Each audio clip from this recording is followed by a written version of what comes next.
Hello students, welcome to Magnet Brains. मैं Rupali Verma. Magnet brains आपको 100% free education देता है और यहाँ पर मिलने वाला कंटेंट भी आपके लिए बहुत मेहनत करके हम लोग बनाते हैं ताकि हम ये कोशिश करें कि कोई भी चीज़ ऐसी आपसे छूटे नहीं जो बहुत इंपॉर्टेंट हो। तो ये हमेशा ध्यान रखिए कि हर एक चीज़ को लेकर आते हैं। तो इसी इम्पॉर्टेंट टॉपिक, एक नए इम्पॉर्टेंट टॉपिक के साथ मैं आपके सामने आई हूँ। वो है क्लास 9th का हिंदी व्याकरण। Class 9th Hindi course B के व्याकरण का पार्ट है विराम चिन्ह। इसे आज हम समझेंगे। विराम चिन्ह बहुत इंपॉर्टेंट होते हैं, कहाँ पर लगते हैं, कहाँ नहीं लगते हैं, और इनकी क्यों ज़रूरत होती है इतना, और क्यों इतना ज़्यादा हम लोग को ज़ोर दिया जाता है लिखते समय कि इन पंक्चुएशन मार्क्स को आपको ज़रूर लगाना है। तो ये टोटल 18 होते हैं। तो 18 बहुत ज़्यादा होते हैं, हम एक ही वीडियो में आपके लिए इसमें नहीं ले आ सकते, तो हम इसका 2 पार्ट करके आपके लिए लेकर आए हैं। तो एक पार्ट में हम 6 विराम चिन्हों को समझेंगे, फिर उसके आगे वाले हम सेकेंड पार्ट में समझेंगे। तो बहुत ध्यान से थोड़ा थोड़ा समझते चलिए, क्योंकि बहुत कंफ्यूजिंग होता है कि क्या कौन से चिन्हों को हम कहाँ लगाते हैं। बहुत ध्यान से इनको समझते हुए चलिएगा। तो शुरू करते हैं आज के हमारे विराम चिन्ह। देखते हैं क्या क्या है इन विराम चिन्हों में हमारे पास। चिन्ह क्या दिया है, विराम चिन्ह का अर्थ को हम पहले समझेंगे, क्या होते हैं ये। विराम चिन्ह को अंग्रेजी में पंक्चुएशन मार्क्स कहते हैं, जिसका अर्थ है ठहरना या रुकना। अर्थात भाषा के लिखित रूप में विराम या रुकने के लिए जिन संकेत चिन्हों का प्रयोग किया जाता है उन्हें विराम चिन्ह कहते हैं। ठीक है, अब जैसे हम बोल रहे हैं, बोलते समय तो विराम चिन्ह नहीं लगते, लेकिन क्या है, लिखते समय इन विराम चिन्हों का इस्तेमाल होता है। भाई आखिर क्यों हम बोलते समय नहीं करते और हम लिखते समय करते हैं, ये भी बताएंगे अभी। कामता प्रसाद गुरु ने लिखा है कि वाक्यों में शब्दों का परस्पर संबंध बताने तथा किसी विषय को भिन्न भिन्न भागों में बांटने और पढ़ने में ठहरने के लिए लेखों में जिन चिन्हों का प्रयोग किया जाता है उन्हें विराम चिन्ह कहते हैं। कहने का तात्पर्य क्या है, बोलते समय हम कहाँ पर ठहरे, कहाँ कम देर ठहरे, कहाँ ज़्यादा देर ठहरे, या कहाँ पर मेरी कैसी फीलिंग्स थी, इन सब को बयां करने के लिए हम विराम चिन्हों का इस्तेमाल करते हैं। जैसे उसे जगाओ मत सोने दो। अब यहाँ पर क्या है, उसे जगाओ मत सोने दो, तुम क्या कर रहे हो, हे राम। तो अब इसमें आप देख रहे हो अलग अलग चिन्ह लगे हैं। यहाँ आपका अल्प विराम है, यहाँ पूर्ण विराम है, यहाँ प्रश्नवाचक चिन्ह है, यहाँ आपका विस्मयादिबोधक चिन्ह है ना। तो कितने सारे चिन्ह यहाँ पर लगे हैं। यहाँ पर हमने क्या बोला, ध्यान देखिए, उसे जगाओ मत सोने दो। तो अब जगाओ मत के बाद हम थोड़ी देर के लिए रुके ना, तो वो हो गया अल्प विराम। सोने दो, यहाँ हमारा वाक्य खत्म हो गया, तो हमने क्या किया, पूर्ण विराम लगा दिया। तुम क्या कर रहे हो, हमने ये प्रश्न पूछा, तो उस जगह क्या होगा, क्वेश्चन मार्क होगा। लेकिन बहुत सी ऐसी जगह होती हैं जहां हम कुछ प्रश्नवाचक चिन्हों का इस्तेमाल तो करते हैं लेकिन प्रश्नवाचक चिन्ह नहीं लगाते। वो क्या होता है, वो भी अभी आगे बताते हैं। फिर है हे राम, हे राम। तो अब यहाँ पर हमने हे राम मुंह से जो बोला वो तो लिखा गया, लेकिन मेरा ये जो भाव है इसे कैसे हम व्यक्त करेंगे, तो इसे व्यक्त करने के लिए हमने क्या किया, वो चिन्ह लगा दिया। तो ये चीज़ें हैं जहाँ पर अब बोलते समय हम क्या है, इन कहाँ ठहर रहे हैं, कहाँ रुक रहे हैं, हमारी क्या फीलिंग है, इन सभी को बयां करने के लिए हम अलग अलग चिन्हों का इस्तेमाल करते हैं। उपरोक्त वाक्यों में ठहराव के लिए अल्प विराम, पूर्ण विराम, प्रश्नवाचक चिन्ह और विस्मयादिबोधक चिन्ह का प्रयोग हुआ है, जैसे हमने अभी आपको बताया था। अब आते हैं विराम चिन्ह की आवश्यकता और महत्व। आखिर इन विराम चिन्हों की आवश्यकता क्यों है और इनकी इम्पोर्टेंस क्यों है, क्यों बोला जाता है हिंदी में चिन्हों का इस्तेमाल बहुत सावधानी पूर्वक करिए, नहीं तो आपके मार्क्स कट जाएंगे। तो ऐसा क्यों होता है, क्या दिया है, जब दो व्यक्ति आपस में बातचीत करते हैं तो सारा वाक्य एक साथ नहीं बोल जाते, बल्कि आवश्यकता अनुसार उतार चढ़ाव और भाव भंगिमा के साथ अपनी बात रखते हैं। जहां उनका थोड़ा अभिप्राय पूरा हो जाता है वहां थोड़ा सा ठहर जाता है, और जहां उसका आधा अभिप्राय पूरा होता है वहां वह कुछ अधिक ठहरता है, और यदि उसका पूर्ण अभिप्राय पूरा हो जाता है तो वह वहां पूरा ठहर जाता है। अब जैसे हम आपको यहाँ पर बता रहे हैं, तो यहाँ पर हम क्या हो रहे, हम कोई भी बात आपसे बोल रहे तो हम ये थोड़ी बोले मेरी बात खत्म हो गई, पूर्ण विराम, तुम उठ जाओ, अल्प विराम, फिर उसके बाद चले जाना पूर्ण विराम। तो हमने ऐसा तो नहीं बोला, हम क्या बोलते हैं, तुम थोड़ी देर यहाँ पर ठहरो, उसके बाद चले जाना। अब ठहरो के बाद हम जहाँ हल्का सा रुके वहाँ हमने क्या लगा दिया, अल्प। बोलते समय हम कभी रुकते हैं, कभी तो थोड़ी देर रुकते हैं, कभी ज़्यादा देर रुकते हैं, कभी पूरी तरीके से रुक जाते हैं, और कभी कभी क्या होता है हमारे भाव अलग अलग हो जाते हैं। तो इन सब चीज़ों को लिखित रूप में व्यक्त करने के लिए हम विराम चिन्हों की जो है इस्तेमाल करते हैं। तो विराम चिन्हों की आवश्यकता क्यों होती है ये हमने बता दिया। अभी आपको हम आगे ये भी बताएंगे कि कभी कभी सेंटेंस ऐसे हो जाते हैं जहाँ पर अगर हम चिन्हों का इस्तेमाल नहीं करें तो वो कुछ के कुछ हो जाते हैं। इसी तरह उसे जहाँ शोक, हर्ष, विषाद और विस्मय आदि के भाव प्रकट करना होता है तो वह अपने हाथों, आंखों या मुख द्वारा अभिव्यक्त या संकेत करता है, या जहाँ प्रश्न करना होता है वह विशेष ढंग से स्वर को ऊंचा नीचा करता है। तो अब देखिए हमने कहा हाँ ऐसा कैसे हो गया, तो अब यहाँ पर मैंने हाथों का इस्तेमाल किया, मेरी आंखों की भौवें चढ़ गई, तुम वहाँ क्यों गए थे। अब यहाँ मैंने भी देखिए अलग तरीके से तुम वहाँ क्यों गए थे, तो यहाँ पर हमारी भाषा में उतार चढ़ाव आया। तो ये सभी चीज़ें हम किससे व्यक्त करते हैं, हम विराम चिन्हों के माध्यम से व्यक्त करते हैं। कहने का तात्पर्य यह है कि मनुष्य अपने विचार या भावनाओं को संप्रेषित करते समय शब्दों के अतिरिक्त अपने भाव भंगिमा का सहारा लेता है। मतलब जब हम बोलते हैं तो हम सिर्फ शब्द नहीं बोलते, हम अपने चेहरे के एक्सप्रेशन से, हाथ पैर से, इन सभी से बोलते हैं। ठीक है, कोई भी व्यक्ति देखिए आप कभी भी होगा वो सीधा खड़ा होकर नहीं बोलेगा, उसके हाथ पैर भी चलते रहेंगे, उसके चेहरे पे भी एक्सप्रेशन रहेगा, सभी कुछ रहता है। तो एक चीज़ बोलते समय हमारा ये सभी चीज़ें इंक्लूड होती हैं, लेकिन यह लिखित भाषा में संभव नहीं है। अब लिखित भाषा में हम चेहरा तो नहीं बना सकते, हम हाथ पैर तो हिलाते हुए नहीं दिखा सकते, ये सारी चीज़ें हम नहीं दिखा सकते ना। इसीलिए लिखित भाषा में भी मौखिक भाषा की तरह लेखक के विचार ठीक ठीक अभिव्यक्त हो सके उसके लिए विशेष चिन्ह निश्चित किए गए हैं, जिन्हें विराम चिन्ह कहा जाता है।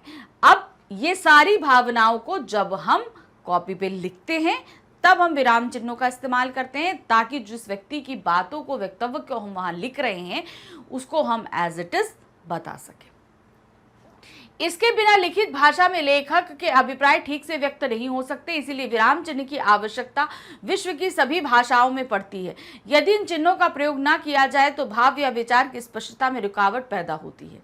अब देखिए क्या है, ये विराम चिन्ह सिर्फ हिंदी में इस्तेमाल नहीं होते, आप अंग्रेजी में ले लीजिए, कोई और विश्व की कोई भी भाषा उठा लीजिए, ये पंक्चुएशन मार्क्स आपको हर जगह मिलेंगे।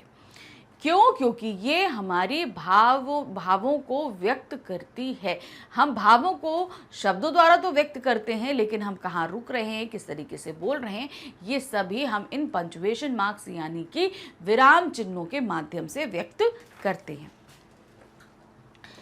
विराम चिन्ह के आवश्यकता को रेखांकित करते हुए वासुदेव नंदन प्रसाद ने लिखा है। अब विराम चिन्ह की इंपॉर्टेंस को बताते हुए उन्होंने लिखा है, पाठक के भाव बोध को सरल और सुबोध बनाने के लिए विराम चिन्हों का प्रयोग होता है, यानी कि हमारे भावों को और सरल माध्यम से हम दूसरों तक पहुंचा सकें, इसके लिए हम विराम चिन्हों का इस्तेमाल करते हैं। इससे वाक्य का गठन सुंदर और भावाभिव्यक्ति में स्पष्टता आती है। इसीलिए हिंदी व्याकरण में विराम चिन्हों को आवश्यक और उपयोगी माना गया है। यानी कि जब हम इनको लिखते हैं तो उनके जिस व्यक्ति के भाव की बात को हम लिख रहे हैं उसकी फीलिंग्स को हम दूसरों तक बहुत ही सही तरीके से पहुंचा पाते हैं। भाषा में लेखन की शुद्धता के लिए विराम चिन्हों का बहुत महत्व होता है। इन्हें वक्ता या लेखक को अपने भावों या विचारों को स्पष्ट करने में आसानी होती है। इनके प्रयोग से अर्थ का अनर्थ नहीं होने पाता। साथ ही यदि विराम चिन्ह का वाक्य में सही से प्रयोग ना किया जाए तो भी वाक्य अर्थहीन और स्पष्ट या फिर एक दूसरे के विपरीत हो जाता है। तो उन्होंने बताया कि क्या होता है जब हम इन विराम चिन्हों का इस्तेमाल करते हैं तो हम सही तरीके से भावों को अभिव्यक्त कर सकते हैं, लेकिन अगर हम इनको सही तरीके से स्पष्ट ना करें तो अर्थ का अनर्थ हो जाता है। अब कैसे, यहाँ पर कैसे अनर्थ हो जाता है, लिखो मत पढ़ो, ये एक सेंटेंस है। अब उपरोक्त वाक्य के दो अर्थ हो सकते हैं। अब देखिए इसमें एक विराम चिन्ह के मिसिंग होने से कैसे दो अर्थ निकलते हैं। पहला है लिखो, पहला क्या है, लिखो मत पढ़ो। आप क्या है, लिखो मत पढ़ो, फिर क्या है, लिखो मत पढ़ो। तो एक वाक्य में जहां हमने ऊपर वाले में आपको अल्प विराम नहीं लगाया, उस जगह क्या हुआ, एक जगह वो बोल रहा है लिखो मत पढ़ो और दूसरी जगह बोल रहा है लिखो मगर पढ़ो मत। अब देखिए, एक ही वाक्य में अल्प विराम को अलग अलग जगह लगाने से एक ही सेंटेंस के अलग अलग मतलब निकलते हैं। तो इसीलिए विराम चिन्ह बहुत इंपॉर्टेंट होते हैं। इन दोनों वाक्यों में अर्थ एक दूसरे के विपरीत है। ये अर्थ इस बात पर निर्भर करता है कि विराम चिन्ह कहाँ लगा है, उसी से वाक्य में अर्थ का निर्धारण होगा। यदि विराम चिन्ह का उपयोग यहाँ ना किया जाए तो पाठक को भ्रम उत्पन्न होगा। अब आप बोलोगे कि हम नहीं करेंगे, तो यहाँ पर क्या है, जो पढ़ रहा है उसको थोड़ा प्रॉब्लम हो जाएगी। आखिर वो कहना क्या चाह रहे हैं, कि लिखें कि पढ़ें, कि लिखे नहीं कि पढ़े नहीं, ये चीज़ की एक डाउट क्रिएट हो जाएगा। इसलिए विराम चिन्हों का इस्तेमाल ज़रूरी भी है और सही जगह लगाना भी ज़रूरी है। अब विराम चिन्ह के भेद। अब विराम चिन्ह कौन कौन से होते हैं, इनके क्या भेद होते हैं, ध्यान से देखिएगा। पूर्ण विराम, उसी के आगे विराम चिन्ह के मार्क भी दिए हैं। इस तरीके से हमारा होता है पूर्ण विराम, फिर एक कॉमा हमारा क्या कहलाता है, आपका अल्प विराम। अर्ध विराम इस तरीके से, एक डॉट, एक नीचे कॉमा। प्रश्नवाचक चिन्ह यानी क्वेश्चन मार्क रहता है। विस्मयादिबोधक चिन्ह आपका ऐसे रहेगा। फिर है अवतरण या उद्धरण चिन्ह आपका जो रहेगा इन्वर्टेड कॉमा। फिर है योजक या विभाजक चिन्ह, जहां पर हम एक डैश लगाते हैं उसको योजक या विभाजक चिन्ह कहते हैं। निर्देशक चिन्ह, जहां पर हम निर्देश कर रहे होते हैं कि ये इससे रिलेटेड है। फिर आते हैं अपूर्ण विराम चिन्ह, जहां विसर्ग जैसी बिंदी लगती है उसको बोलते हैं अपूर्ण विराम चिन्ह। विवरण चिन्ह, जहां पर हम किसी चीज को एक्सप्लेन करने जा रहे होते हैं, उसका विवरण देने जा रहे होते हैं, वो होता है विवरण चिन्ह। फिर होता है कोष्टक चिन्ह, यानी कि आप जिसको ब्रैकेट्स कहते हैं, अलग अलग तरीके से कोष्टक बनते हैं, वो होता है कोष्टक चिन्ह। फिर है संक्षेप सूचक या लाघव चिन्ह, जहां पर हम किसी चीज को संक्षेप में बता रहे होते हैं या छोटा बता रहे होते हैं, तो वहां पे संक्षेप सूचक या लाघव चिन्ह लगता है। पदलोप चिन्ह, अर्थात जहां पर हम लिखते लिखते कुछ चीजों को हम गायब कर देते हैं, तो वहां पर क्या हो जाता है, पदलोप चिन्ह इस तरीके से लगता है। या तो हम डॉट डॉट लगा देते हैं, या एक दो पंक्तियां गायब होती हैं तो वो क्रॉस या प्लस करके लगती हैं। फिर नेक्स्ट आते हैं समानता सूचक चिन्ह, ठीक है, इस तरीके से लगता है। फिर है त्रुटिपूर्वक, यानी कि जहां हम लिखते लिखते कोई चीज़ भूल जाते हैं और हमें लिखना होता है तो हम इसे उल्टा वी लगा के उसके ऊपर लिख देते हैं। फिर है दीर्घ उच्चारण चिन्ह, इस तरीके से एस बनता है, ये अक्सर जैसे ओम बोलते हैं ना तो उसको बोलते हैं ओम, होता है ना। और दूसरा, हम दोहों में इन सभी जगहों पे मात्राएं लगती हैं, उन मात्राओं को भी इसके ज़रिए पहचानते हैं। ये हमारा दीर्घ मात्रा का चिन्ह भी होता है। फिर है पुनरुक्ति सूचक चिन्ह, जहाँ पर हम कहते हैं सेम एज इट इज़ हम नीचे उतार रहे हैं, ठीक है, उसको हम पुनरुक्ति सूचक बोलते हैं। फिर है रेखांकन चिन्ह, यानी कि अंडरलाइन, वो होता है। तो अब ये सारे चिन्ह अब हम आपको एक्सप्लेन करेंगे कहाँ पे कौन सा चिन्ह लगता है और कहाँ पर इसको नहीं लगाया जाता है। तो सबसे पहले जो हम आ रहे हैं, हमारा है पूर्ण विराम। क्या दिया है, पूर्ण विराम पहले इस तरीके से लगता है। पूर्ण विराम को अंग्रेजी में फुल स्टॉप कहा जाता है। पूर्ण विराम का अर्थ है भली भांति रुकना या ठहरना। अब देखिए, इंग्लिश में जब हम फुल स्टॉप लगाते हैं तो इस तरीके की एक बिंदी लगा देते हैं, लेकिन हिंदी में हम इस तरीके से एक मार्कडंडा करते हैं, ठीक है। तो ये ध्यान रखना होगा, इंग्लिश का फुल स्टॉप हम यहाँ नहीं लगा सकते और हिंदी का पूर्ण विराम हम इंग्लिश में नहीं लगा सकते। तो हिंदी में पूर्ण विराम इसी तरीके से लगता है। फिर आते हैं, क्या दिया, जहां पर हम वाक्य को पूरी तरह खत्म करते हैं वहां पर हम पूर्ण विराम लगाते हैं। आप यहां पर देख रहे होंगे कितने सारे पूर्ण विराम लगे हैं। क्या है, पूर्ण विराम को अंग्रेजी में फुल स्टॉप कहा जाता है, तो ये देखिए पूर्ण विराम लगा है ना। तो ये आप जगह जगह हिंदी में और अभी तक आप बहुत जगह इस्तेमाल करते हुए भी आए होंगे। अर्थात जब वाक्य का आश्रय पूर्ण हो जाता है तब वहां पूर्ण विराम लगता है। इसका प्रयोग निम्नलिखित स्थितियों में होता है। अब इसका हम प्रयोग कहाँ और कैसे करते हैं, प्रश्नों और विस्मयादिबोधक वाक्यों को छोड़कर सभी सरल संयुक्त और मिश्र वाक्यों के अंत में ये होता है। मतलब जहां पर हम विस्मय इस्तेमाल करते हैं, अरे तुम यहाँ आ गए, ठीक है ना। तो ऐसे कुछ वाक्य होते हैं जो पूरे वाक्य ही विस्मयवाचक होते हैं, तो वहां पर छोड़कर और प्रश्नवाचक चिन्हों को छोड़कर, प्रश्नवाचक वाक्यों को छोड़कर सभी जगह पूर्ण विराम का इस्तेमाल होता है। वाक्य सरल हो, संयुक्त हो, मिश्र हो, सभी जगह इनका इस्तेमाल किया जाता है। जैसे यहां देख रहे हैं, रीता खेलती है, बालक लिखता है, यह पुस्तक अच्छी है। तो यहाँ पर आप देख रहे हैं कि छोटे छोटे वाक्य हैं जिन्हें हमने यहाँ पर लिखा हुआ है, और जहाँ एक इंडिविजुअल वाक्य के साथ ही हमने पूर्ण विराम लगाकर इसको समाप्त कर दिया है। उपरोक्त उदाहरण में प्रत्येक वाक्य एक दूसरे से अलग या स्वतंत्र है। सबके विचार अपने में पूर्ण है, इसलिए सबके अंत में पूर्ण विराम लगा हुआ है। मतलब जहां पर एक वाक्य अपना भाव उतने अंदर ही समेट ले, किसी और से संबंधित ना हो। तो जैसे हमने बोला राधा खेलती है, तो यहाँ पर ये वाक्य खेलती है खत्म हो गया। पुस्तक रखी है या पुस्तक पढ़ रहे हैं, तो ये अपनी जगह यहाँ पर खत्म हो गया। तो इसीलिए यहाँ पर हर वाक्य के साथ हमने पूर्ण विराम लगा दिया है। अब दूसरा आते हैं, किसी व्यक्ति या वस्तु का सजीव वर्णन करते हुए वाक्यांशों के अंत में भी लगाते हैं हम इसे। यानी कि जब हम क्या कर रहे हैं, गोरा बदन चौड़ी छाती कहने, अब यहाँ पर देखिए ये पूरा नहीं है, यहाँ पर वाक्य पूर्ण नहीं है, लेकिन यहाँ पर हम क्या कर रहे हैं, किसी की जो है वो वस्तु का सजीव वर्णन कर रहे हैं। अब हम बोल रहे हैं, किसी को हम बोलेंगे कि सुंदर उपवन, तो अब सुंदर उपवन का भी हम सजीव चित्रण कर रहे हैं, तो उसके बाद पूर्ण विराम, जबकि ये एक वाक्यांश पूर्ण वाक्य नहीं है। ठीक है, समझ गए आप लोग कि यहाँ पर जहां हम सजीव वर्णन करते हैं वहां पर भी हम क्या करते हैं, पूर्ण विराम लगाते हैं। सिर के बाल ना अधिक बड़े ना अधिक छोटे। अब ये एग्जाम्पल एक और है, सिर के बाल ना अधिक बड़े ना अधिक छोटे। तो ये भी क्या था, एक हम उसका सजीव वर्णन है वाक्यांश, लेकिन हम यहाँ कर रहे हैं उस चीज को हम किसी के सामने सजीव रूप में प्रस्तुत करने की कोशिश कर रहे हैं। फिर आते हैं, दोहा, सोरठा, चौपाई, सवैया आदि में पूर्ण विराम का प्रयोग किया जाता है। जहां पहले चरण के अंत में एक पूर्ण विराम लगता है, वहीं दूसरे चरण के अंत में 2 पूर्ण विराम लगता है। तो आप लोगों ने काव्य अगर पढ़ा है तो उसमें दोहे, सोरठे, चौपाइयां आती हैं। तो देखिए 2 लाइन्स अगर हैं तो पहली लाइन में पूर्ण विराम लग गया और दूसरी लाइन के अंत में 2 पूर्ण विराम लगते हैं। ठीक है, तो अब इसका उदाहरण आप देखोगे कैसे, ये देखिए दिया है, चलती चक्की देख के दिया कबीरा रोए। अब यहाँ देखिए एक पूर्ण विराम लगा, 2 पाटन के बीच में साबुत चना न कोए। तो यहाँ पर 2 पूर्ण विराम लगे। तो ये हमारा क्या था, दोहा था। दोहे की पहली लाइन में हमने पहला पूर्ण विराम, 1 पूर्ण विराम लगाया, और दोहे की दूसरी चौपाई, दूसरी जो पंक्ति थी उसमें हमने क्या किया, 2 पूर्ण विराम को लगाया।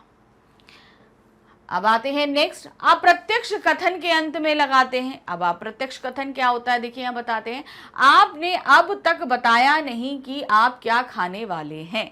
अब हमने आपको अभी थोड़ी देर पहले बताया था कि कुछ वाक्य ऐसे होते हैं जिनमें प्रश्नवाचक शब्द होते हैं लेकिन हम उसमें क्वेश्चन मार्क नहीं लगाते हैं। तो यहाँ पर आप देख रहे हैं, ये अप्रत्यक्ष का कहने का मतलब है, सीधे ऐसे समझो, बहुत से ऐसे प्रश्न पूछे जाते हैं जिनके जो है उत्तर हमें क्या कहते हैं, जानने की ज़रूरत नहीं होती या हम जान नहीं सकते। तो उस वाक्यों के अंत में हम हमेशा पूर्ण विराम लगाते हैं, प्रश्नवाचक चिन्हों को नहीं लगाते। जैसे हम यहाँ बोल रहे हैं, आपने अब तक बताया नहीं कि आप क्या खाने वाले हैं। तो यहाँ पर हमें आंसर की रिक्वायरमेंट भी नहीं है और ना ही वो जो सामने बैठा बंदा है वो हमें आंसर दे रहा है, क्योंकि इस वाक्य को पढ़कर हमें ऐसा लग रहा है कि हम पहले भी इस वाक्य को पूछ चुके हैं लेकिन वो आंसर हमें नहीं दे रहा है। तो इस कंडीशन में, ऐसे क्वेश्चंस में जहां हमें आंसर मिलने की उम्मीद नहीं होती है, उस जगह हम प्रश्नवाचक चिन्हों को न लगाकर पूर्ण विराम लगा देते हैं। अगला आता है, कुछ लोग और समाचार पत्रों में आजकल अंग्रेजी के अनुकरण में पूर्ण विराम चिन्ह की जगह आपका ऐसे डॉट यानी फुल स्टॉप का प्रयोग करते हैं। जैसे तुम जा रहे हो, मैं आदमी हूं। तो ये जो तरीका है आजकल के प्रचलन में है, लेकिन ये शुद्ध भाषा के रूप में नहीं आता। अगर कभी भी आपने पूर्ण विराम की जगह इस तरीके से फुल स्टॉप लगा लिया तो आपके मार्क्स कट सकते हैं, ये ध्यान रखिएगा। अब दूसरे चिन्ह में आते हैं हम, अल्प विराम चिन्ह। बहुत सावधानी से देखिएगा, अल्प विराम चिन्ह बहुत जगह पर लगते हैं, बहुत सारी जगह लगते हैं। क्या क्या कंडीशंस होंगी सब हम बताएंगे, लेकिन ध्यान से इसे आप नोट डाउन करते जाइएगा। क्या दिया है, अंग्रेजी शब्द कॉमा के अर्थ में अल्प विराम प्रयुक्त होता है। ठीक है, अल्प विराम यानी कि कॉमा हम बोलते हैं। अल्प विराम का अर्थ है थोड़ी देर के लिए रुकना या ठहरना, बहुत ही माइक्रोसेकंड के लिए हम रुकते या ठहरते हैं।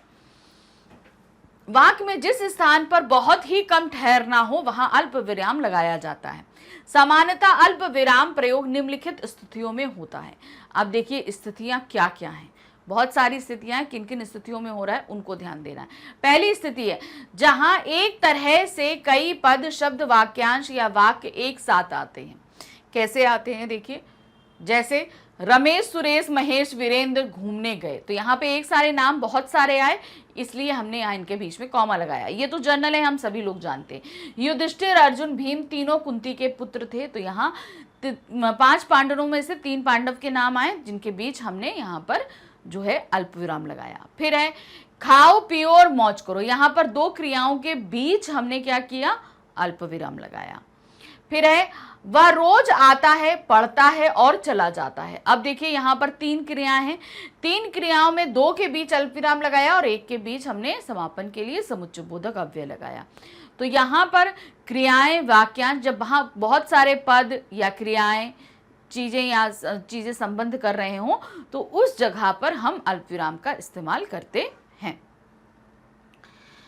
अब आते हैं दूसरी कंडीशन। दूसरी कंडीशन क्या है, जहां एक ही शब्द या वाक्यांश की पुनरावृत्ति हो और भावातिरे एक पर विशेष बल दिया जाए। कैसे, जहां पर एक ही शब्द की पुनरुक्ति लेकिन भावों पर ज्यादा बल दिया जाए। क्या दिया है, सुनो, ध्यान से सुनो, कोई गा रहा है। तो यहां पर क्या था, सुनने की ही क्रिया को 2 तरीके से, पहले बोला सुनो, फिर उसको और जोर दे के बोला कि नहीं ध्यान से सुनो, कोई गा रहा है। तो यहां पर एक ही क्रिया को पहले बोला गया और फिर उस पे और ज्यादा भार डालकर, भावों का भार डालकर उसे बोला गया, सुनो, ध्यान से सुनो। तो इस तरीके के जहां पर होते हैं वहां पे लगते हैं। जैसे चलो, चलो, निकलो यहां से। अब चलो चलो शब्द एक ही है और इसके अर्थ भी एक ही, लेकिन इनके बीच हमने कॉमा लगाया है। क्यों, क्योंकि सेम क्रिया थी और यहाँ पर कोई बोला चलो चलो जल्दी जल्दी, चलो जल्दी जल्दी, चलो चलो जल्दी सामान उठाओ, खाओ खाओ खाओ, जल्दी खाओ, हम लोग को चलना है। तो इस तरीके से एक ही क्रिया को जब हम कई बार रिपीट करते हैं या किसी एक ही शब्द को हम रिपीट करते हैं, तो उस जगह पर भी हम अल्प विराम का इस्तेमाल करते हैं। नहीं नहीं, ऐसा कभी नहीं हो सकता। अब देखिए यहाँ पर ऐसे, देखिए ये ऐसे वाक्य हम लोग दिन भर में न जाने कितनी बार बोलते हैं, बहुत बार बोलते हैं पूरे दिन में। तो इस तरीके से भी जहां पर एक ही शब्द की पुनरावृत्ति हो रही हो वहां पे भी लगाते हैं। फिर आते हैं तीसरी कंडीशन, जब यहां या नहीं को शेष वाक्यों से अलग किया जाता है वहां पे, जहां हां और या ना। हाँ, मैं काम कर सकता हूं, तो अब पहले ही हमने सेंटेंस के बीच में कहा हाँ बोल दिया, तो वो क्या है, बाकी सेंटेंस से अलग हो रहा है, इसलिए हम वहां पर अल्प विराम लगाएंगे। देखिए हाँ मैं कविता लिखूंगा, तो उसने हाँ पहले लिख दिया, उसके बाद कॉमा और फिर हमने वहां पर लगाया। तो अल्प विराम जहां पर हम अपनी सहमति या असहमति भी शब्दों को के माध्यम से व्यक्त करते हैं, वहां पे भी लगा सकते हैं। याद रखिए, हाँ या नहीं अगर सेंटेंस के बीच में आता है तब हम कॉमा नहीं लगाएंगे, लेकिन चूंकि ये सेंटेंस के शुरू में आ रहा है तो लगाएंगे। नहीं, ऐसा नहीं हो सकता। अब यहाँ पर आप देखोगे नहीं पहला या कॉमा लगा, लेकिन यहाँ नहीं में हमने किसी भी तरह के कॉमे का इस्तेमाल यानी कि अल्पविराम का इस्तेमाल नहीं किया है। अभी हमने आपको बताया ना, अगर ये सेंटेंस से पहले आ रहा है या बाद में आएगा तो दोनों जगह हम कॉमा लगाएंगे, लेकिन चूंकि अगर ये सेंटेंस के बीच में यानी वाक्य के बीच में आ जाता है तब हम अल्पविराम का इस्तेमाल बिल्कुल भी नहीं करेंगे। अब आते हैं चौथी कंडीशन, उक्ति का उद्धरण चिन्ह से पूर्व, यानी कि जब हम कोई भी किसी की बात को बोल रहे हो, कोई उक्ति यानी कोई सूक्ति हम प्रस्तुत कर रहे हों और उसे इन्वर्टेड कॉमा में लिख रहे हों, तो उससे पहले भी अल्पविराम का इस्तेमाल करते हैं। जैसे आप यहां देखोगे, राम ने श्याम से कहा। अब उस जो कहा उसने वो हमने इन्वर्टेड कॉमा में किया, लेकिन उससे पहले हमने यहां पर क्या किया, अल्पविराम का इस्तेमाल किया। उसी तरह भरत ने कहा कॉमा, फिर उसके बाद यहाँ पर हमने इन्वर्टेड कॉमा लिया। यानी कि बेसिकली आप ये मानो कि जहाँ पर हम उद्धरण या अवतरण चिन्ह लगाते हैं उससे पहले भी हमें कॉमा लगाना होता है। सिंपल यहाँ देख रहे हैं आप, भरत ने कहा मुझे राम से अधिक राज्य प्यारा नहीं है, तो ये हमारा उद्धरण चिन्ह था और इसको हमने इस तरीके से लगाया। वह, यह, तब, तो, अभी हमारा 5वीं कंडीशन है, ठीक है। अब कहाँ पर लगेगी 5वीं कंडीशन में? वह, यह, तब, तो या अब आदि का लोप होने पर। जहां पर हम कुछ शब्दों का लोप कर देते हैं सेंटेंस को बोलते समय, वहां पर भी हम इसका इस्तेमाल करते हैं। कैसे हम कर देते हैं? जैसे जाना, जब जाना ही है जाओ, तो अब यहां पर हमने तो का जो है लोप कर दिया। क्या था? जब जाना ही है तो जाओ, हमने तो नहीं बोला तो उसकी जगह हमने क्या लगा दिया? कॉमा लगा दिया। फिर आते हैं, जब हम स्कूल पहुंचे, अल्प विराम, प्रार्थना शुरू हो गई थी, तो जब हम स्कूल पहुंचे तब प्रार्थना शुरू हो गई थी, तो हमने तब हटा दिया, तो उसकी जगह अल्प विराम लग गया। फिर आते हैं, जो किताब हमने तुम्हें भेजी थी वह कहाँ है, तो हमने यहाँ वह हटाया, तो उसकी जगह अल्प विराम लगा दिया। फिर आते हैं, कहना था सो कह दिया अब तुम जाओ, जो कहना था सो कह दिया अब तुम जाओ, तो अब हटा दिया हमने, तो उसकी जगह अल्पविराम लगा दिया। तो यानी कि जहां पर हम शब्दों का जो है हटा देते हैं, कुछ शब्दों को बीच में से गायब कर देते हैं, खास तौर से सर्वनाम शब्दों को, तो उस जगह पर भी हम क्या करते हैं? अल्पविराम का इस्तेमाल करते हैं। अब नेक्स्ट आते हैं, कंडीशन है हमारी 6ठी कंडीशन, संख्या के आंकड़ों के इकहरे या दोहरे अंकों के बीच में। अब जैसे हम कहीं पर कोई काउंटिंग लिख रहे होते हैं तो उस जगह पर भी हम अंकों के बीच में अल्पविराम का इस्तेमाल करते हैं। अब ये अंक हैं, आप देख रहे हैं 1, 14, 26 और 40। अब अगर इनको हम हिंदी में भी लिखेंगे तो भी इनके बीच में हम क्या लगाएंगे? अल्पविराम लगाएंगे। जैसे हम बोलेंगे यहाँ पर 1, 2, 3, 4, 5। तो अब आप देख रहे हैं कि इन सभी अंकों के बीच में हमने अल्पविराम का इस्तेमाल किया। यानी कि आप चाहे अंक लिखिए या उन अंकों को शब्दों में लिखिए, हर जगह आपको अल्पविराम लगाने पड़ेंगे। फिर आते हैं हमारी 7वीं कंडीशन, महीने की तारीख तथा वर्ष आदि के को अलग करने के लिए भी करते हैं। अब यहाँ पर हमने क्या लगाया? तारीख लगाई, 2 अक्टूबर 1869 तो को महात्मा गांधी का जन्म हुआ। तो अब यहाँ देख रहे हैं ये तारीख थी और महीना था उसके बीच में। खास तौर से हिंदी में लिखते समय हमने आपको हिंदी में पहले भी बताया है, जैसे हम बोलेंगे 25 अगस्त, ठीक है, 25 अगस्त। अब यहाँ पर है 2023, तो यहाँ पर हमने क्या किया?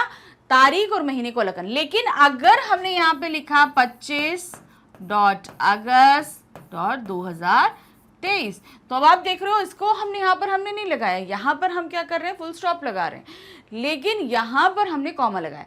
तो हिंदी में लिखते समय हम इसका इस्तेमाल करते हैं। फिर आते हैं हम अपनी 8वीं कंडीशन में, छंदों में यति के पश्चात भी लगता है। यानी कि छंद में जब हम यति लगाते हैं, कहने का मतलब तात्पर्य क्या होता है? जैसे रहीमन पानी राखिए बिन पानी सब सून, यानी कि जहां पर हम एक ही पंक्ति में को हम 2 पार्टों में अलग करते हैं। यति अगर आपको नहीं समझ में आ रहा तो सिंपल ऐसे समझो कि जहां पर हम एक पंक्ति को 2 भागों में करते हैं। जैसे रहीमन पानी राखिए बिन पानी सब सून, पानी गए ना उबरे मोती मानस चून, तो उबरे के बाद भी हमारा अल्पविराम लगेगा।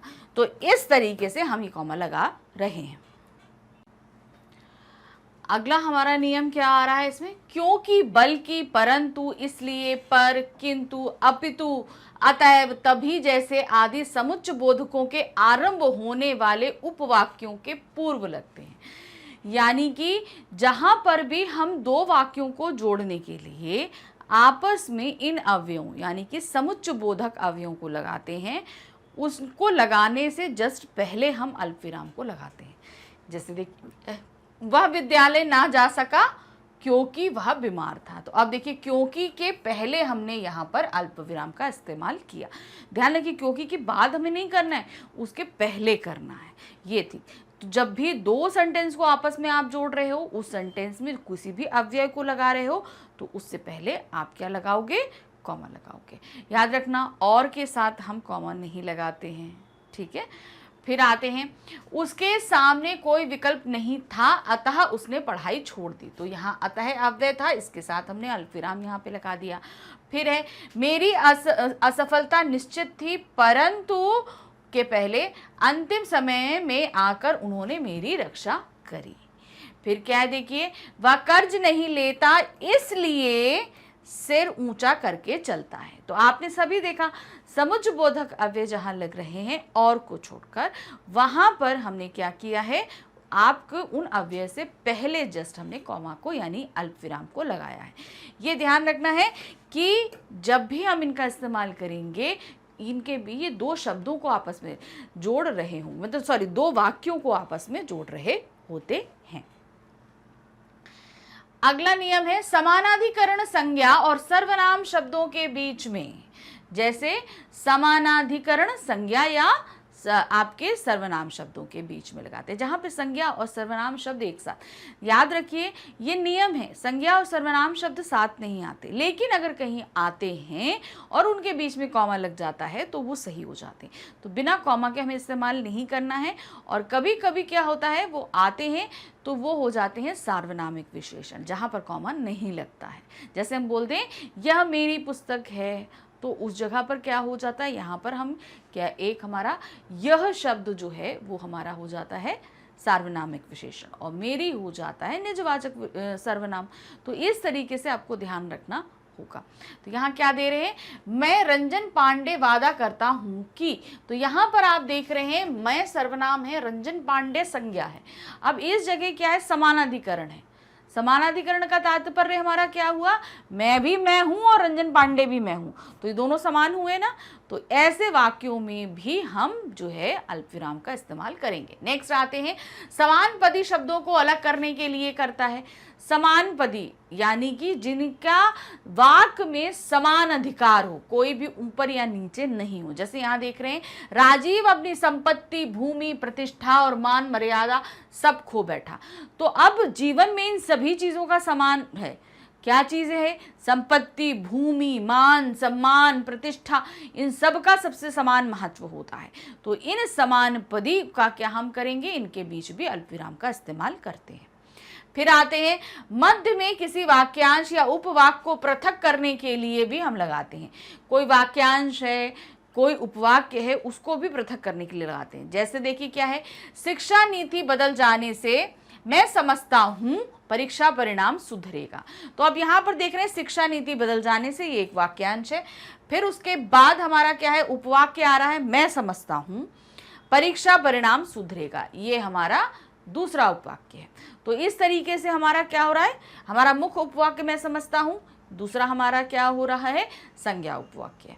तो इस तरीके से आप देख रहे हो कि यहाँ पर एक वाक्यांश है और दो उपवाक्यों के बीच में हमने अल्पविराम का इस्तेमाल किया है। आप सीधे अगर लिख दोगे शिक्षा नीति बदल जाने से मैं समझता हूँ परीक्षा परिणाम सुधरेगा, अर्थ तो नहीं बदल रहा, लेकिन आप अपने भाव को व्यक्त नहीं कर पा रहे हैं। दूसरी बात, यहाँ हम जरा देर इन वाक्यांशों को बोलने के लिए देखिए हम जरा देर लिख रहे हैं, मैं शिक्षा नीति बदल जाने से मैं समझता हूँ कि परीक्षा परिणाम बदलेगा। तो इनके बीच में देखिए हम जरा देर रुके ना, तो वो रुकने के लिए हमें लगाना पड़ता है। फिर आते हैं, पत्र में अभिवादन और समापन में, यानी कि जब हम किसी का अभिवादन करें, जैसे पूज्य माता जी, फिर उसके बाद आता है पिताजी चरण स्पर्श, प्रिय छोटे भाई, प्यारी बहन, तो इन सभी के बाद में आता है और भवदीय है, इन सभी के बाद भी अल्पविराम का इस्तेमाल करते हैं। नेक्स्ट नियम है हमारे पास, जहां किसी व्यक्ति को संबोधित किया जाए उसके बाद अल्पविराम का प्रयोग होता है। जहां पर हम किसी को बुला रहे हैं, जैसे हमने बोला अब यहाँ पर दिया हुआ है ना, अखिलेश अब तुम विद्यालय जा सकते हो, तो यहाँ किसी को हमने नाम लेकर बुलाया, अखिलेश तुम विद्यालय जा सकते हो। तो अखिलेश और तुम देखिए समानपदी शब्द हैं, मगर यहाँ पर उनको अलग अलग करने के लिए हमने क्या लगाया है, अल्पविराम लगाया है। सज्जनों समय आ गया है तैयार हो जाओ, तो यहाँ पे भी सज्जनों संबोधित किया, समय आ गया तैयार हो जाओ। तो यहाँ पर संबोधन शब्दों का हम इस्तेमाल कर रहे हैं, लेकिन यहाँ पर विस्मयादिबोधक शब्दों को हम नहीं लगा रहे हैं। वीरेन तुम यहीं ठहरो, फिर आते हैं, नेक्स्ट नियम है हमारा, संबोधन शब्द मध्य में हो तो उसके पहले और बाद में अल्प विराम आता है। अब मान लीजिए अभी तो हमने यहाँ शुरू में लगाया, तो अब यही चीज अगर वाक्य के बीच में आ जाए तब क्या करेंगे, तब भी हम पहले और आखिर में, यहां से जाओ आदित्य मेरी बात मानो, तो यहां से जाओ अल्पविराम आदित्य अल्पविराम मेरी बात मानो। तो संबोधन, अगर हम, संबोधन का तात्पर्य यहाँ है कि हम ये वाक्य किसको कह रहे हैं, वो हमारा संबोधन शब्द होगा।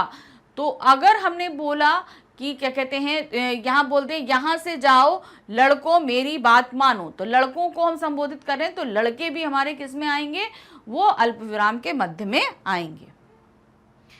शब्द युग्मों के अलगाव दिखाने के लिए भी होता है, शब्द युग्म के अलगाव दिखाने के, जैसे रात और दिन, सच और झूठ, अच्छा बुरा, काला गोरा, ये सब चीजें क्या है, इन शब्द युग्मों को हम अलग अलग करते हैं।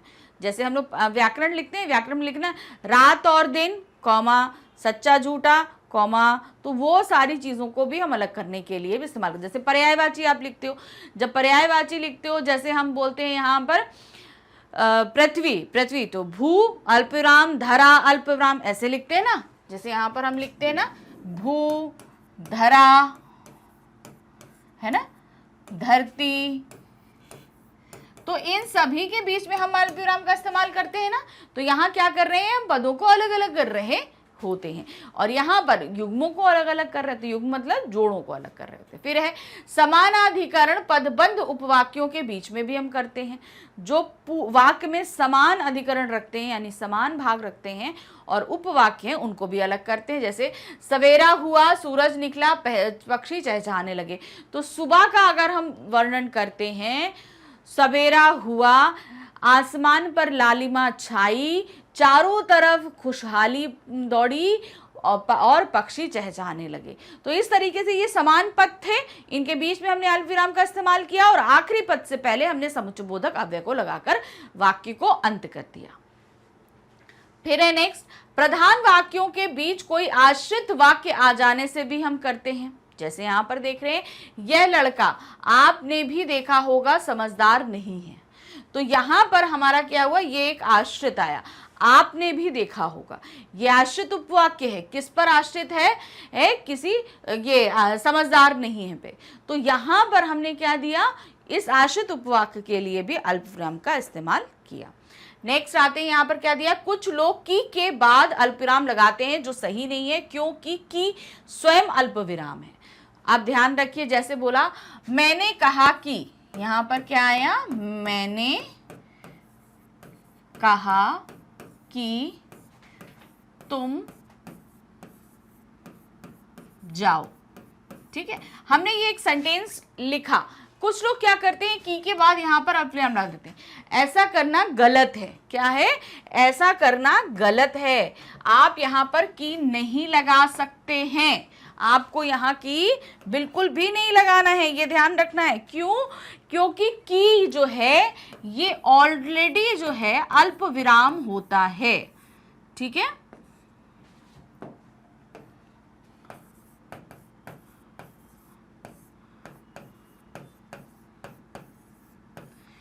तो जहां कहीं भी छोटी की लग रही है, ध्यान रखना, छोटी की, वहां पर हम कभी भी अल्पविराम का इस्तेमाल नहीं करते हैं। ये हमारा अल्पविराम हो गया। अल्पविराम के हमने नियम बता दिए, कहाँ लगते हैं और कहाँ नहीं लगते। अब आते हैं, हमारा तीसरा विराम चिन्ह है अर्धविराम चिन्ह। क्या दिया है, अर्धविराम चिन्ह, अर्धविराम को अंग्रेजी में सेमी कॉमा कहा जाता है। इसका अर्थ है आधा विराम। जहां पूर्ण विराम की तुलना में कम रुकना हो और वहां अर्धविराम का प्रयोग करते हैं। इसका प्रयोग निम्नलिखित स्थितियों में होता है। तो अर्धविराम कब लगाते हैं, जब हमें अल्प विराम से ज्यादा रुकना हो और पूर्ण विराम से कम रुकना हो, ठीक है। अर्धविराम से ज्यादा और पूर्ण विराम से कम रुकना हो तो वहां पर हम अर्धविराम लगाते हैं। तो अर्धविराम के लिए एक डॉट और एक कॉमा दोनों लगते हैं हमारे। अब इसको करने का नियम कहाँ है, कहाँ कहाँ लगते हैं ये, जहां संयुक्त वाक्यों के मुख्य उपवाक्यों में परस्पर विशेष संबंध नहीं होता वहां अर्धविराम द्वारा उन्हें अलग किया जाता है। यानी कि दो उपवाक्यों के मध्य में जाने की उन दोनों के बीच जब विशेष संबंध ना हो तब जब संबंध होता है तब अल्प विराम लगाते हैं, और जब विशेष संबंध नहीं होता तब हम वहां पर अर्ध विराम लगाते। क्या दिया है, उसने अपने बाल को बचाने के लिए अनेक उपाय किए परंतु वे निष्फल हो गए। तो यहां पर परंतु वे निष्फल हो गया, इस वाक्य को जोड़ने की जरूरत नहीं थी, नहीं जोड़ते तो भी चल जाता। इस वाक्य से संबंधित है लेकिन इतना महत्व नहीं रखता है, इसलिए हम यहां पर अर्ध विराम चिन्ह लगाएंगे। फिर क्या है, समानाधिकार वाक्यों के मध्य में, जहां पर जो समान अधिकार रखते हो वाक्य, जैसे राम ऑफिस से सीधे घर पहुंचा, हाथ धोकर खाना खाया, फिर अमेज़न प्राइम देखा और सो गया। तो यहां पर राम की जो क्रिया थी ऑफिस से लेकर सोने तक की, वो सबको बताया गया है, और ये पूरा समान अधिकार, कोई भी कार्य को ज्यादा इंपॉर्टेंस नहीं दी गई है, इसलिए यहां पर क्या हो रहा है, अर्ध विराम लग रहा है। फिर है, अनेक उपाधियों को एक साथ लिखने में उसमें अलग अलग अर्थ प्रकट करने के लिए अर्ध विराम का प्रयोग किया जाता है। जहां पर कई लोग बहुत सारी डिग्रीज ले लेते हैं ना, उनको व्यक्त करते, जैसे यहां पर दिया doctor Sandeep Yadav MA PhD हैं, तो अब यहां पर MA और PhD दो उपाधियों के बीच में हमने क्या किया, अर्ध विराम लगाया। आप किसी भी डॉक्टर के प्रिस्क्रिप्शन पे देखोगे जहां पर उन्होंने बहुत सारी डिग्रीज ले रखी हों तो उनके बीच में भी अर्ध विराम लगा होगा। फिर है, मिश्र वाक्यों में प्रधान वाक्य के अलग अर्थ प्रकट करने के लिए, जैसे कहां पर है, जब मेरे पास रुपए होंगे तब मैं आपकी सहायता करूंगा, जब मेरे पास रुपए होंगे तब मैं आपकी सहायता करूंगा, तो इसके लिए हमने यहां पर अर्ध विराम लगा दिया। फिर है, मिश्र वाक्यों और संयुक्त वाक्यों में विरोधपूर्ण कथन अथवा विपरीत अर्थ प्रकट करने के लिए उपवाक्यों के बीच होता है, जहां पर हम विपरीत अर्थ प्रकट कर रहे हो, एक उपवाक्य में कुछ हो और एक दूसरे में कुछ और हो। क्या दिया, जैसे जो उसे गालियां देते हैं वह उन्हें प्यार करता है। अब गालियां देना मतलब घृणा प्रकट करना, प्यार करना मतलब, अब ये दोनों ही कार्य क्या हो गए, अपोजिट हो गए ना, तो यहां पर अपोजिट कार्य के बीच हमने लगाया। वह माफी मांगता रहा, लोग उसे पीटते रहे। अब माफी मांग रहे हो तो माफ करना चाहिए ना, लेकिन उसके बावजूद भी लोग उसे पीट रहे थे, तो ये भी क्या है, जो है विपरीतार्थक है। तो इन दोनों के बीच हमने अर्धविराम लगाया।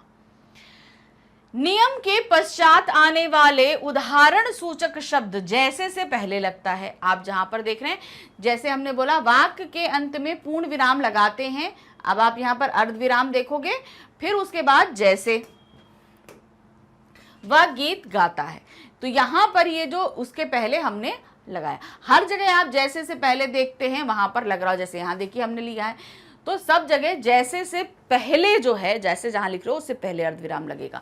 फिर है, मिश्र वाक्य में प्रधान उपवाक्य तथा कारणवाचक क्रिया विशेषण उपवाक्य के बीच में लगता है। कैसे, देखिए, तुम्हारे दबाव में एक व्यक्ति नहीं टूट सका क्योंकि तुम्हारा पक्ष असत्य था। अब आप बोलेंगे अभी हमने क्योंकि से पहले अल्पविराम लगाया था, अब आप अर्धविराम बता रहे हो। कैसे, मैं बता रही, देखिए यहां पर वो जो सेंटेंस हमने क्योंकि लगाया था जब, तो वो एक संयुक्त वाक्य था। पहला वाक्य जो है वो स्वतंत्र वाक्य था, लेकिन ये डिपेंडेंट है। तुम्हारे दबाव से एक व्यक्ति भी नहीं टूट सकता क्योंकि तुम्हारा पक्ष असत्य है। तो ये एक मिश्र वाक्य है, ये ध्यान रखना होगा। संयुक्त वाक्य में कॉमा लगेगा क्योंकि के पहले, और मिश्र वाक्य में क्या लगेगा, हमारा जो है अर्धविराम लगेगा। नेक्स्ट आते हैं प्रश्नवाचक वाक्य। प्रश्नवाचक वाक्य से प्रश्नवाचक चिन्ह से तो आप सभी जो परिचित हैं, इस तरीके का मार्क होता है। प्रश्नवाचक चिन्ह को अंग्रेजी में क्वेश्चन मार्क कहा जाता है। जिन वाक्यों में प्रश्नात्मक भाव हो उसके अंत में प्रश्नवाचक चिन्ह लगाया जाता है। प्रश्नवाचक चिन्ह का प्रयोग निम्नलिखित अवस्थाओं में किया जाता है। अब प्रश्नवाचक चिन्ह क्या है, जहां पर हम किसी से प्रश्न कर रहे हो वहां पर लगता है। अब इनको प्रयोग करने के नियम क्या है। पहला नियम है, प्रश्नवाचक वाक्यों क्या, कहां, कब, कैसे, क्यों के अंत में लगता है। जैसे तुम्हारा क्या नाम है, तुम कब आओगे, क्या आप गया से आ रहे हैं। तो जहां हम किसी से क्वेश्चन कर रहे हो वहां पर हम प्रश्नवाचक चिन्ह को लगाते हैं। दूसरा नियम, अनिश्चय अथवा संदेह प्रकट होने की स्थिति में, जहां पर हम कंफर्म नहीं हूं चीज, वहां पर भी लगाते हैं। क्या कहा, वह धनवान है, तो हमको भी कंफर्म नहीं है, क्या कहा, वह धनवान है, तो यहां पर हमें डाउट हुआ। फिर है आप शायद मध्य प्रदेश के रहने वाले हैं, यहां पर भी आप शायद मध्य प्रदेश के रहने वाले हैं, तो यहाँ पे भी हम प्रश्नवाचक चिन्ह का इस्तेमाल करेंगे। यहाँ हम क्या है, संदेह में हैं। फिर नेक्स्ट आता है व्यंग्यात्मक भाव प्रकट करने के लिए, यानी कि जहां पर हम किसी से व्यंग कर रहे हों। भ्रष्टाचार इसी सदी का सबसे बड़ा शिष्टाचार है ना। तो यहां पर हमने क्या किया, किसी पर हम तंज कर रहे हैं, हम टॉन्ट कर रहे हैं, तो उस जगह भी हम प्रश्नवाचक चिन्ह को लगाते हैं। भाई तुम्हारे तो जलवे हैं, अब यहाँ पर हमने उसको ऊपर टंट किया, तुम्हारे तो जलवे हैं, तो वहां पर भी हम प्रश्नवाचक चिन्ह को लगाएंगे। नेक्स्ट है प्रश्नवाचक चिन्ह सीधे वाले प्रश्नवाचक वाक्यों के अंत में लगते हैं, अप्रत्यक्ष कथन वालों में नहीं, क्योंकि इनमें उत्तर की अपेक्षा नहीं रहती है। हमने अभी थोड़ी देर पहले आपको पूर्ण विराम में भी बताया था कि कुछ वाक्यों में जो है हम पूर्ण विराम का इस्तेमाल नहीं करते, पूर्ण विराम का इस्तेमाल करते हैं जहां पर प्रश्नवाचक शब्द भी होते हैं, लेकिन तब भी वो अप्रत्यक्ष होते हैं। हमने बताया था ना अप्रत्यक्ष, जहां पर हमें आंसर की अपेक्षा ना हो कि हमें आंसर मिलेगा, हमें आंसर की उम्मीद ना हो, तो उस जगह हम प्रश्नवाचक चिन्ह को नहीं लगाते हैं। जैसे यहाँ दिया है, मैं ये नहीं जानता कि मैं क्या चाहता हूँ। अब मैं ही नहीं जानता तो मैं क्या चाहता हूँ, तो मुझे पता है कि इस क्वेश्चन का आंसर नहीं मिलने वाला है, तो वहां पर हम पूर्ण विराम लगाएंगे। फिर क्या है, उसने पूछा कि वह कहाँ है, उसने पूछा कि वह कहाँ है, तो हमें पता है कि इसका आंसर हमें नहीं मिलेगा, तो यहां पर हम क्या लगा देंगे, पूर्ण विराम लगा देंगे। तो प्रश्नवाचक चिन्ह कहाँ नहीं लगते हैं उसका ये नियम है। अब आते हैं, हमारा पांचवा है विस्मयादिबोधक चिन्ह। ये क्या है, विस्मयादिबोधक चिन्ह के लिए अंग्रेजी में इंटरजेक्शन शब्द प्रचलित है। आश्चर्य, करुणा, घृणा, भय, विषाद, हर्ष, विस्मय आदि भावों को व्यक्त करने के लिए विस्मयादिबोधक चिन्ह का प्रयोग किया जाता है। विस्मयादिबोधक चिन्ह का प्रयोग करने के निम्नलिखित नियम है, मतलब जहां पर हम एकदम स्टॉनिक हो जाते हैं, हम, हाँ कहने का मतलब हमें घिन आए, किसी दुख हो, तकलीफ हो, आश्चर्य हो, उस जगह पर हम इसको लगा दें। तो पहला नियम है विस्मयादिबोधक चिन्ह का प्रयोग हर्ष, घृणा, आश्चर्य आदि मनोविकारों को व्यक्त करने के लिए वाक्य के अंत में प्रयुक्त होता है। कैसे दे रहे हैं हम, जैसे अरे वह पास हो गया, अब अरे अरे, तो यहां पर क्या है, ये विस्मयादिबोधक है। फिर है वाह तुम धन्य हो, वह तुम धन्य हो, तो वह के लिए हम लगाएंगे। नेक्स्ट नियम है विनय, व्यंग, उपहास, आदर आदि को व्यक्त करने के लिए वाक्यों के अंत में पूर्ण विराम के स्थान पर इसी चिन्ह का प्रयोग होता है, जहां पर हम विनय कर रहे हैं, व्यंग कर रहे हैं। जैसे यहां पर दिया आप तो हरिश्चंद्र हैं, तो यहां पर आप तो जो है ना वो क्या है, वो हम व्यंग कर रहे हैं, मतलब दूसरे, अरे तुम इतना तुम तो हरिश्चंद्र हो, तो तुम तो के बाद हम संबोधन चिन्ह विस्मयादिबोधक चिन्ह लगाएंगे। फिर हे भगवान दया करो, यहां पर हम रिक्वेस्ट कर रहे हैं, हे भगवान। फिर है वाह वाह, फिर साइकिल चलाइए, तो यहां पर हम उपहास कर रहे हैं, मजाक कर रहे हैं। आपका स्वागत है, तो ये यहां पर भी हमने जो है विस्मयादिबोधक चिन्ह लगाया। तीसरा नियम है संबोधन शब्दों के बाद विस्मयादिबोधक चिन्ह का प्रयोग होता है। संबोधन शब्द मित्रों, भाइयों और बहनों, सुनो, ये इन सभी के साथ हम क्या करते हैं, विस्मयादिबोधक चिन्ह लगाते हैं। उदाहरण देखिए, मित्रों बोला था कि नहीं बोला था। फिर है भाइयों और बहनों मैं आपके लिए संदेश लाया हूं, तो इस तरीके से भाइयों, बहनों और मित्रों के बाद भी हमने विस्मयादिबोधक चिन्ह को लगाया। फिर आते हैं नेक्स्ट नियम, हंसी, खुशी और मनोवेग जहां प्रदर्शित होता है वहां विस्मयवाचक चिन्ह का प्रयोग किया जाता है। जहां हंसी खुशी को हम व्यक्त कर रहे होते हैं, वहां क्या है, 1 या 2 दिन का शोक महाशोक घोषित किया गया, तो यहां पर दुख व्यक्त करने के लिए शोक और महाशोक शब्द का इस्तेमाल हुआ था, तो वहां पर विस्मयादिबोधक चिन्ह हुआ। फिर उसके बाद है तुम्हारी जीत होकर रहेगी, शाबाश, तो यहां पर हम किसी को शाबाशी दे रहे हैं, तो वहां पर भी हम विस्मयादिबोधक चिन्ह को लगाएंगे। नेक्स्ट है हमारा नंबर 6 अवतरण या उद्धरण चिन्ह। अब ये क्या होता है, यानी कि जिसे हम इन्वर्टेड कॉमा बोलते हैं, उसको हम अवतरण या उद्धरण चिन्ह बोलते हैं। क्या दिया है, अवतरण चिन्ह को अंग्रेजी में इन्वर्टेड कॉमा कहा जाता है। इसे इस तरीके से यानी कि डबल डॉट करके लगाते हैं तथा इकहरे चिन्ह में व्यक्त करते हैं। तो देखिए इन्वर्टेड कॉमा जो है आप सिंगल इन्वर्टेड कॉमा और डबल इन्वर्टेड कॉमा जानते हैं ना, उसी तरीके से यहाँ पर इकहरा यानी कि एकल अवतरण चिन्ह या उद्धरण चिन्ह भी होता है और दोहरा अवतरण या उद्धरण चिन्ह भी होता है। उद्धरण चिन्ह दो प्रकार के होते हैं, इकहरे चिन्ह और दोहरे चिन्ह। उद्धरण चिन्हों का प्रयोग निम्नलिखित स्थितियों में होता है। अब उद्धरण चिन्ह को हम कैसे कैसे इस्तेमाल करते हैं, इकहरे और दोहरे दोनों को हम देखेंगे। कोई विशेष पद, शब्द, पद, वाक्य, खंड आदि का उदाहरण देने के लिए इकहरे उद्धरण चिन्ह का लगाते हैं। अब देखिए इकहरा कहाँ लगता है, जिसकी कम इंपॉर्टेंस रहती है, ठीक है। जहाँ अब इसको कैसे बताएंगे, कोई ऐसा हम जैसे बीच में हम बोलते हैं जैसे सूर्यकांत त्रिपाठी निराला, तो निराला को हमेशा सिंगल इन्वर्टेड कॉमा में करते हैं ना। क्यों करते हैं, क्योंकि ये उनकी उपाधि है, इसलिए हम उसको करते हैं। उसी तरह हम बोलेंगे जैसे कि हमने बोल दिया गोदान प्रेमचंद की रचना है, तो गोदान को हम क्या करेंगे, सिंगल इन्वर्टेड कॉमा में करेंगे, क्योंकि वो इंपॉर्टेंट है जिसके बारे में हम बता रहे हैं। क्लियर। तो यहाँ पर है मैला आंचल उपन्यास की समीक्षा कीजिए। तो अब मैला आंचल जो है वो उसकी इंपॉर्टेंट है, वो एक किसी का नाम है उपन्यास का, इसलिए वहाँ उसको हम हाईलाइट करते हुए वहाँ पर जो है सिंगल इन्वर्टेड कॉमा हम लगाते हैं इस तरीके से। ठीक, अब आते हैं आगे का नियम। उद्धरण के अंतर्गत कोई दूसरा उद्धरण होने पर इकहरे उद्धरण चिन्ह का प्रयोग होता है। अब कैसे, देखिए यहाँ पर दिया है। अच्छा, दोहरा उद्धरण चिन्ह कहाँ पर लगाते हैं, जहां हम किसी बात को एज इट इज बोल रहे हो। जैसे कि हम बोलेंगे जो है नारा था, सुभाष चंद्र बोस जी का नारा था, तुम मुझे खून दो मैं तुम्हें आज़ादी दूंगा। ठीक है, तुम मुझे खून दो मैं तुम्हें आज़ादी दूंगा। तो अब वो जिनका नारा था तुम मुझे खून दो मैं तुम्हें आज़ादी दूंगा, उसे हम डबल इन्वर्टेड कॉमा में करेंगे, क्योंकि हम उनके कहे हुए वाक्य को एज इट इज प्रस्तुत कर रहे हैं, उसमें हम कोई बदलाव नहीं कर रहे हैं। किसी ने कोई चीज़ कही उसे हम एज इट इज लिखें तो वहाँ पर डबल इन्वर्टेड कॉमा होता है।